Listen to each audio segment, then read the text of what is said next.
Hey everybody, I'm dead.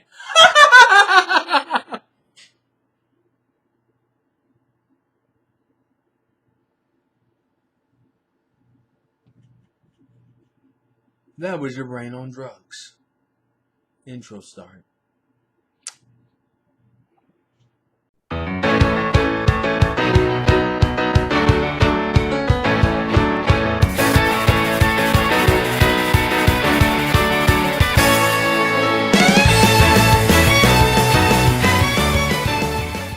Yo, what's up guys? The Insane Game Freak here to bring you another societal discussion. Woo! Everybody come on in, societal discussion! I have fucking problems. I came back from the gym and I have energy. That doesn't make any sense. It's contradictory. It's not the point. We're going to talk about drugs today. I mean, just kind of varying opinions on it. Just this is a discussion. It didn't have to have a point. The subject is drugs. That's what we're going to talk about. So, let's get into it. So, in terms of drugs, there's a few things I kind of want to touch on, and we'll just see where we get to. We'll see how far we get and how much I give a shit by the end of it all.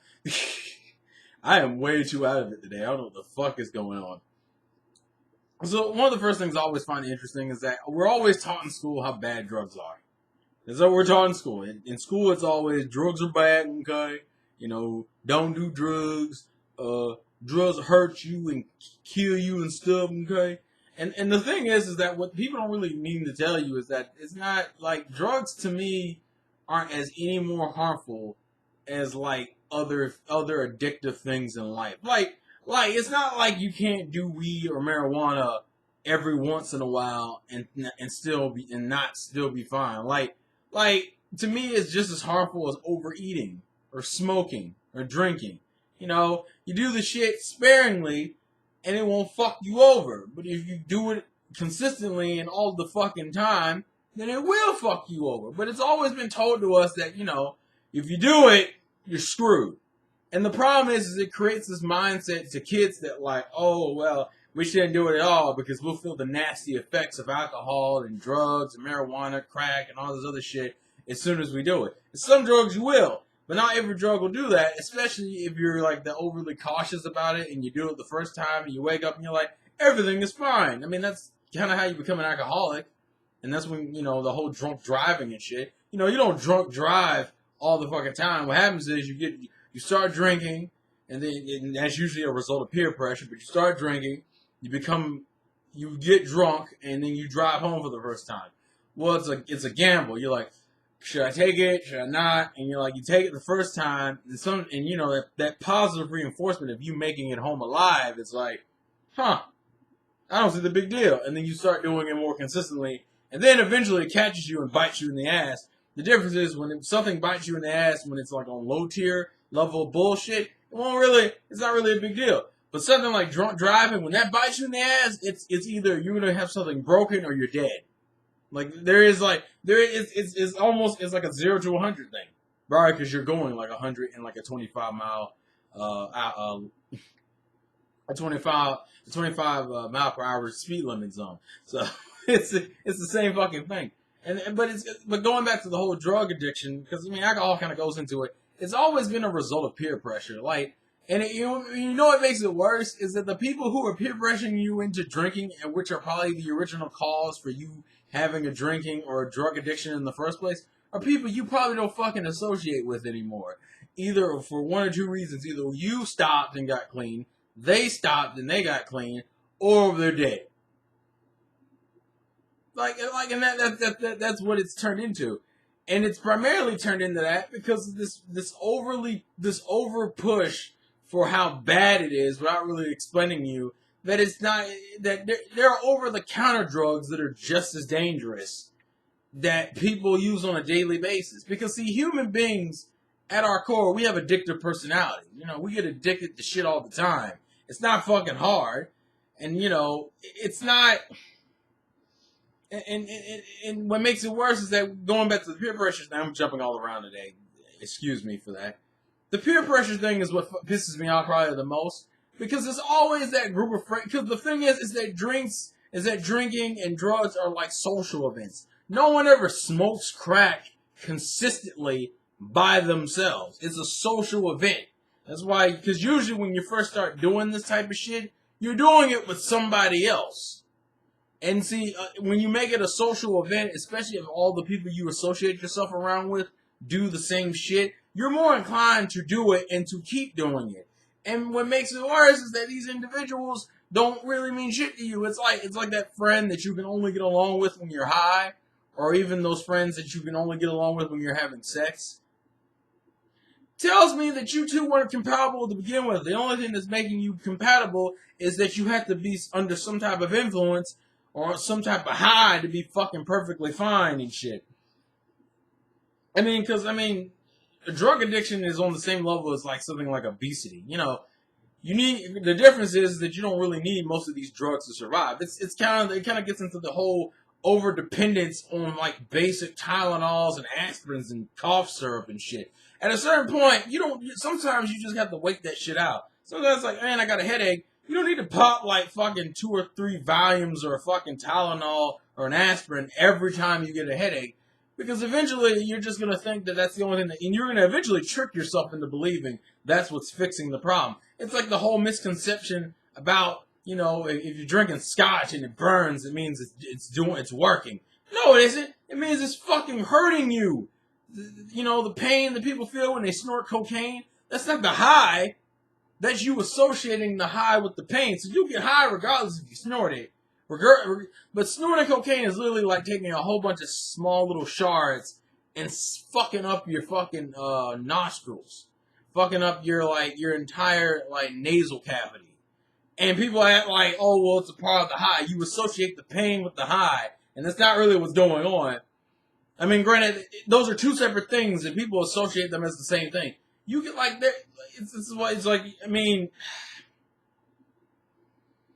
and it's fucking ridiculous that we over exaggerate how bad that is, but we don't really go and talk about how bad some of this other shit is. People smoke and drink probably more. Those are like the 2 most commonly used drugs, next more than fucking crack cocaine. Molly, PCP, any angel dust, any of that other shit. Because smoking and drinking is legal. And people think you gotta do it, and depending on what social group you're in, you kinda have to. Or you get away from that social group. And that's the one thing I gotta hate, because high school kids are the ones who suffer the most from this shit. You got people who are alcoholics by the age of 17 and shit. Well, what the fuck? How long have you been drinking? Oh, about 2 years. Consistently, because you're a teenager, and you're going out for fucking parties. All the motherfucking time, and you feel like you need to drink for 2 reasons. One, because you feel awkward as fuck in that situation, and the only way to make you not feel awkward is to distract yourself. Well, that's all fucking alcohol and beer and any other type of drug does. It's a fucking distraction, and it loosens you up. It's a relaxer. By the end of it all, it's not that if anything, and it's one of the reasons why they call beer like liquid courage, because the whole point of beer is to get you to a state of mind that you can already achieve without beer. All beer is doing is relaxing you so where you can get into your normal self. Because really, the you that people like when you're drunk is just like a normal you, except you're slightly more suggestible. Like, people can kind of influence you easier to do shit when you're drunk, versus you just being fucking confident and you being like, nah, I don't want to fucking do that shit. But still being the cool version of yourself that you think you are when you're drunk or when you're high. And I wish people would understand that, because then you wouldn't have so many people. And also, and I understand how hard this is, but in high school, because I really feel like the teenagers really need to understand this, in high school, do not fucking start doing this shit just because your people do. There are so many, and everyone's falling for peer pressure. I'm not any better. The reason why I curse so much is partially due to that. I actually remember the day I started cursing. My mother had cursed around us all the time when we were kids. That was something she gave no flying fucks about. But I hadn't started cursing until 6th grade. I remember I went to a fine arts school, ironically enough. I went to a fine arts school, and I was in the cafeteria. Well, I was like the only person I knew in the fine arts school, so it's not like I wasn't really good doing well in terms of interacting and making friends and shit. At the best, I had like associates. Well, the two associates I had, we were eating lunch together, and they were cursing. They had already consistently been cursing for a while. Well, I hadn't really cursed, and I remember it plain as day. The dude goes, "God," he's like, "God, Terrell, why don't you ever curse?" And then obviously I did the same. I did that stereotypical stupid shit where I was like, "What do you mean fucking?" It's like I know how to fucking curse, and like then they made jokes about how, "Oh, dude, you're so awkward when you curse." And in retrospect, I want to sit there and be like, "Well, no fucking shit. I legitimately don't curse. You knew I didn't curse. That was you egging me on to curse. You got what you wanted, and then you berated me for it. You piece of shit." Like that's like legitimately what if me now would have fucking said that because I'd be like, "Dude, fuck you." It would have either been, "Dude, fuck you," or which I may have said. I'm not totally sure, but I'm pretty sure I don't think my response was like that. And to me, in retrospect, I feel like I kind of came out of that pretty well. That the only bad habit I picked up throughout my entire middle school and high school year is that I curse a lot. And it's not, and people would ask, well, "What's the problem with cursing?" Well, the thing about cursing is that cursing is kind of a substitute for using words. Like, instead of using like legit words in the dictionary, you start over relying on curse words to where like every other thing out of your mouth is fuck. So it's like you want to say something, but you just say fucking. Like, "Man, something's really pissing me off." Or instead of that, you'll say something. It's like fucking. Like that's what you do. You'll be like fucking the fucking. The fucking piece of shit. Like, that's what you'll do. And you'll overly rely on curse words to where your vocabulary suffers for it. And even though I still speak relatively well, I can tell that the cursing has not helped. And it's kind of the same thing for drugs and alcohol. It's not like you need it, and I see the benefit of it every once in a while. But when you over rely on it, then you become that kind of person that no one wants to associate with because you're like a fucking baby that got to babysit when you're fucking high or drunk. And no one wants to fucking babysit anyone at a party. Hell, no one wants to. That's why I don't understand the whole obsession with doing the shit. And then I realized it's not because you have to. It's not because. And what makes it funnier is that the people who are pressuring you to do the shit are people who are the result of what happens when you're pressured into doing the shit. You got like that dude you hang out with who's an alcoholic, but he's been your friend for years, and he just recently started becoming overly addicted to drinking and smoking weed and shit. And he's the one that's like, "Man, you need to drink." Because then, you know what kind of friend I'm talking about. Because he's also the one that gets insecure as fuck when you're the only one who isn't drinking or isn't smoking or isn't doing something. Because then they start feeling insecure about their life decisions, and it turns into, "Man, you think you're better than me?" Well, no, dude, I don't think I'm better than you. You think I'm better than you. That's why it's fucking bothering you that I'm not doing what you're doing. And some people, I understand you're in a social situation, you're with a group of friends, you're the only one not there not doing what they're doing, and you're going to get pressured. That tells me one or two things. You either need to get away from that group of friends, and I know people don't want to do that. It's like, "We've been hanging out since we were fucking high school." If they're drinking and smoking and doing all this extra shit that goddamn consistently, you ain't gonna be friends with them any much longer anyway. Because you're gonna have two choices: either you babysit them all the fucking time, or you join in the bullshit. And neither one of those are fucking desirable for obvious reasons. But that's what the fuck ends up happening. You got a whole bunch of kids who become overly addicted to all these basic as fuck drugs way too fucking early without any moderation. And so we're not teaching the kids in school, that doing weed and doing drugs is something that, like, you got some people who will just be real about it and tell you how it is. But then you have other people who like to act like, "Oh, well, this shit is just completely horrible and everything that's illegal you shouldn't do." Even though they're over-the-counter drugs you can easily get addicted to. I know people who are addicted to fucking cough syrup. There are people, fat people are addicted to eating certain types of sweets and shit. It's the same shit, just a different fucking outlet of the addiction. You're still addicted to something. Human beings can easily get addicted to shit. So it always irks the fuck out of me when people want to act like that this particular drug is the worst. And granted, there are some terrible fucking drugs that are illegal for a fucking reason.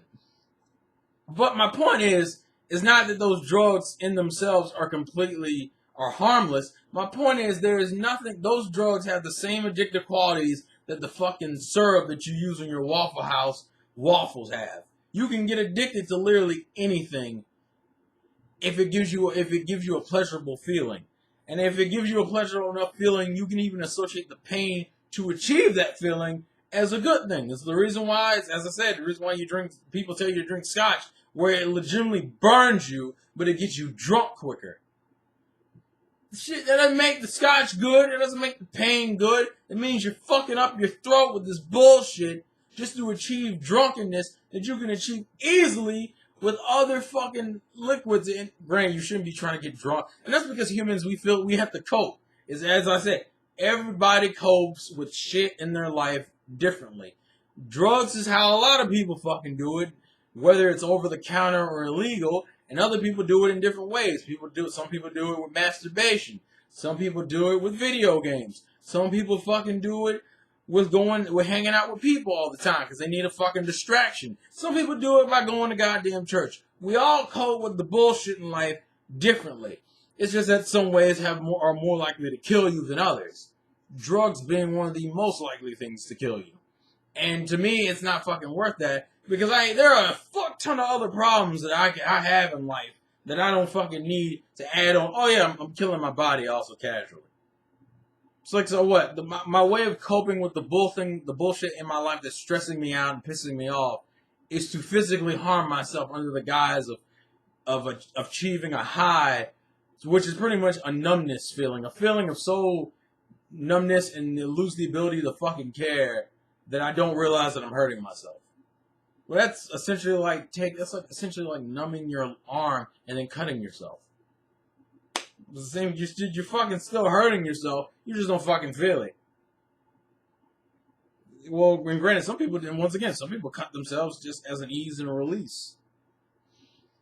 We all cope differently, and drugs to me are like one of the worst ways to fucking cope because they don't fucking help. It's one of the reasons why I don't drink and I don't smoke and I don't do any of that shit. Because as I said, I got enough fucking problems on its own. I don't need to add this shit onto it. It's like, oh, yeah, I can kill myself. I can fuck up my lungs, my liver, every other part of my fucking inside of my body. Because obviously I don't have enough fucking problems with the glasses and worrying about your teeth and all this other stupid shit, gingivitis, fucking, cancer, like all this, sclerosis, like all this other shit I could be worrying about, and I want to fucking add on 2 other fucking things onto it. You ain't got time for that shit. Personally, I don't. And that's my whole thing. Drugs have an addictive quality to them, and because they're so fucking harmful to you, I get why people do but to me, as I said, the problem with pushing the drugs out of the way and keep telling people don't do it is that for some people that will just steer them straight, but for other people it makes them curious. And because you spend all this time telling me how bad the shit is and how wrong it is and how dangerous it is, when I do it the first time and I don't see any inherent repercussions, I'm probably going to keep fucking doing it. And especially if other people are around me that are like my peers and my quote unquote friends. By the way, like half the people you know in high school aren't your fucking friends. They're not. I'm throwing it out there right now. That's going to make me more inclined to do it. So I feel like now we just need to be straight up about it. Drugs are relatively dangerous and you shouldn't do them, but they're not. But in terms of the part of it that can hurt you and really harm you, the basic shit that most people are doing, which is the weed and the marijuana, and granted, crack is pretty bad. Crack and heroin are pretty bad, but most people are just smoking weed. Smoking weed and fucking doing marijuana. If you do those things in between, like every once in a while, you'll be fucking fine. The same thing with drinking and smoking. Every once in a while, you're fine. You do that shit consistently for fucking years, and guess what? You fucking end up dying. And people it's just a whole bunch of stupid shit. And that's what I hate. Just fucking, there's not enough really explanation of the pros and cons and the realistic views on drugs. It's always been the shit's evil, don't fucking do it. And so now we've created a society that either outright wants to kill it and get rid of it in its entirety and just not abolish with it. Or then you have a huge generation of people who just said, who are just doing it for one or two reasons, because everyone else was doing it, or because they just fucking rebelled and became addicted. Most of the people who fucking smoke weed every day are fucking addicts. They're fucking addicts. And guess what? If you associate with them, you have to babysit them. And guess what? That's why I don't associate with them. Or you don't smoke that shit around me. And hey, look, I'm not going to sit here and tell you not to smoke, but I'm going to say this. You ain't smoking around me because I ain't putting up with your shit. Some of you will fucking sit there and go, wait, man, I'm not a bad, when I'm high or drunk, I don't do any bullshit. I don't give a fuck. I'm not risking that. I'm not going to risk me being responsible for you because you want to fucking act like a 5-year-old after getting high. I ain't got time for that shit. At all. Anyways, I think I've recorded about 20-something minutes. I think that's enough. If anyone wants to add to the discussion, feel free to do so. Hope you guys enjoyed. If you got any more suggestions, leave them in the comment section below. I think masturbation was one I got recently. Might come up. Who knows? Anyways, this has been an insane game for you. That's a game. Play to win. And I'll catch you guys later. Peace out. Oh, shit! Yeah, I don't know what's going on tonight. I feel like I've had too much sugar or something.